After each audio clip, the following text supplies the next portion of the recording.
हर साल 14 अप्रैल को क्यों मनाई जाती है अम्बेडकर जयंती, जाने इसका इतिहास और महत्व। देश में हर साल 14 अप्रैल को अम्बेडकर जयंती मनाई जाती है।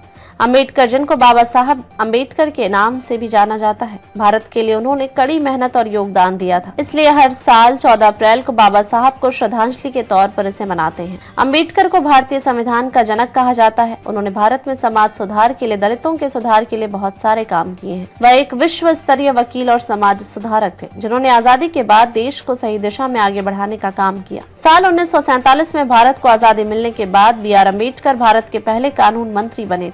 अपने कार्यकाल के दौरान उन्होंने विभिन्न कानूनों और समाज सुधार का मसौदा तैयार करने में अहम भूमिका निभाई थी। अम्बेडकर जी का असल सरनेम अम्बावेडकर था, लेकिन उनके शिक्षक महादेव अम्बेडकर ने स्कूल के कागजात में उनका नाम बदलकर अम्बेडकर कर दिया था। बाबा साहब की वो शख्स से जिन्होंने लेबर कानून में बदलाव किया था। उन्होंने साल 1942 में भारतीय श्रम सम्मेलन के 7वें सत्र में काम में घंटों में बदलाव करते हुए इसे 12 से 8 घंटे कर दिया था। अम्बेडकर जयंती के इतिहास की बात करें तो जनार्दन सदाशिव रणिपी से अम्बेडकर के अनुयायी थे और सामाजिक कार्यकर्ता थे। पहली बार उन्होंने ही 14 अप्रैल 1928 को पुणे में डॉक्टर भीमराव अम्बेडकर की जयंती मनाई थी। उन्होंने ही पहली बार यह परंपरा शुरू की थी। तब से हर साल भारत में इसे 14 अप्रैल को मनाया जाता है। इस दिन सार्वजनिक अवकाश भी रहता है।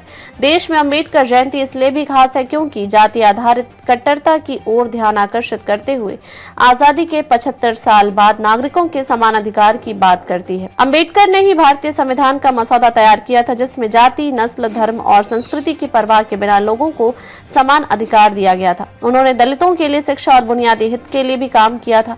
दलितों के लिए सार्वजनिक रूप से पेयजल, हिंदू मंदिरों में प्रवेश के लिए भी उन्होंने ही आवाज उठाई थी।